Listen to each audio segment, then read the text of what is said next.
একটা গেম খেলে আমার ছেলে পেলে দেখবেন আপনি, যেখানে সেখানে বসে রাত 12টায় 13টায় মার মার মার মার ধর ধর ধর ধর, এটা গেমের নাম কি কইছে?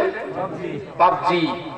মাত্র 9 বছরের ছেলে তৈরি করেছে এই গেমটা, ইহুদি সেই বাচ্চাটা হচ্ছে পাপ।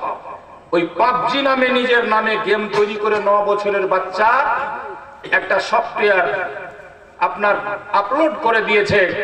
আর এই সফটওয়্যারটা ডাউনলোড করে আমার আপনার বাচ্চা পাগলের মতো পাগলামি করে বেড়াচ্ছে। আর ওই 9 বছরের ছেলেটা ইহুদি আপনার এসি ঘরে শুয়ে শুয়ে সব ইনকাম পাচ্ছে বসে বসে, কোটি কোটি লাখ লাখ টাকা। আর এদেরকে বানিয়ে দিল বোকা, বোকার মতন বোকা হয়ে পাগলা হয়ে যাচ্ছে অনেক জনা খেলতে খেলতে। হ্যাঁ, খেলতে খেলতে পাগল পর্যন্ত হয়ে যাচ্ছে।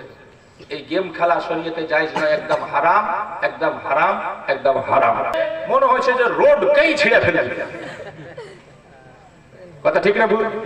আর সবটি এসে গুন্ডামি করে মেলাতে খালি বেটি ছেলেগুলোকে দেখে দেখে দেখে দেখে টিটকারি মেরে ভেঙে গেল, একটাও জলসাতে।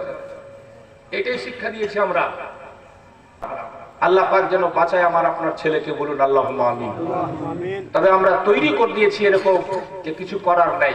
শুনুন, সাহাবী বলছে করবে না, নবীর শরীয়তকে মানবে না, তখন আল্লাহর পক্ষ থেকে জালিম বাদশাকে আল্লাহ নিয়োজিত করবে যে বিভিন্ন ভাবে তাদের উপরে টর্চার করবে।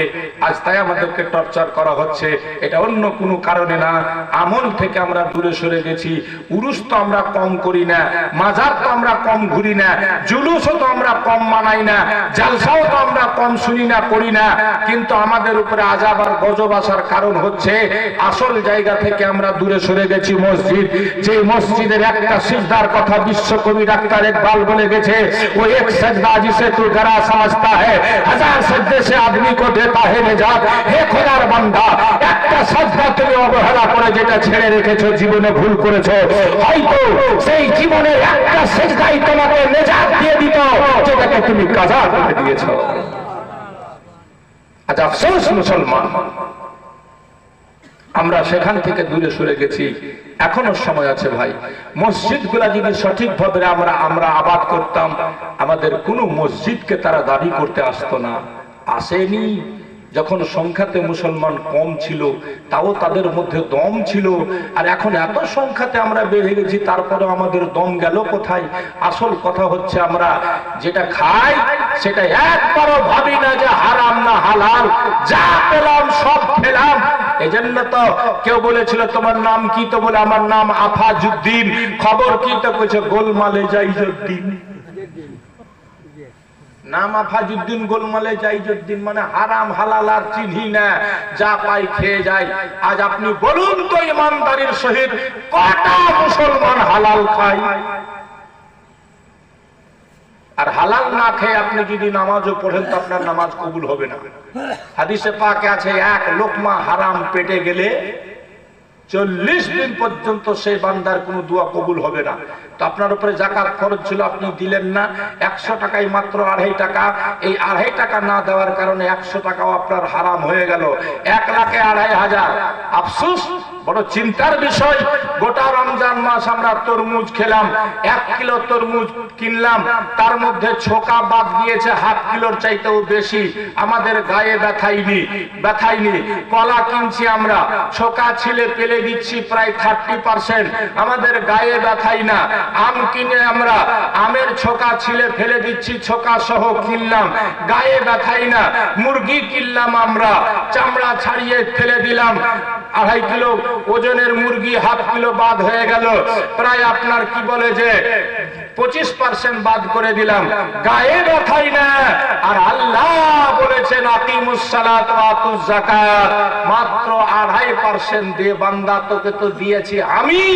আমার দাওয়াতে তুই আজকে পয়সাওয়ালা, আমার দাওয়াতে তুমি আজকে মাস্টার, আমার দাওয়াতে তুমি আজকে ডাক্তার, আমার দাওয়াতে তুমি আজকে অফিসার, আমার দাওয়াতে তুমি আজকে দৌলতমান মালদার। তো সেই মাল থেকে মাত্র 2.5% আমার রাহে দে, তোর সব হালাল হয়ে যাবে। মাত্র লাখে 2,500 টাকা দিতে পারলাম না। 5 কিলো তরমুজ কিনছি, 1 কিলোই বাদ, সেটা গায়ে লাগে না। কথা ঠিক না ভুল? আর রোজ কিনছি, রোজ বাদ। মাশাআল্লাহ, চলে আসলেন সরকার। এবার আমাদের দাঁড়িয়ে যাওয়া দরকার। নারে তাকবীর, নারে রিসালাত, পীর का दामन, वली का दामन, औलाद नबी का दामन, शहंशाह सिमरान। नारे तकबीर, नारे रिसालत, औलाद नबी, औलाद। শুনুন আর যা খায় একটাও ফের হালাল নয়। কথা ঠিক বলছি না ভুল? আমরা পাক্কা ईमानदार। नबी का दामन नहीं छोड़ेंगे, नमाज पढ़ते नहीं जाएंगे। हाँ, पीरेर उर्स खूब मनाएंगे, जाकात नहीं देंगे। बारे ईमानदार, मोयरा देखना की खाली पीर का दामन नहीं छोड़ेंगे, खीर खाओ भी नहीं छोड़ेंगे। खूब मानाচ্ছি উরুস আর ফাতিহা আর জুলুস।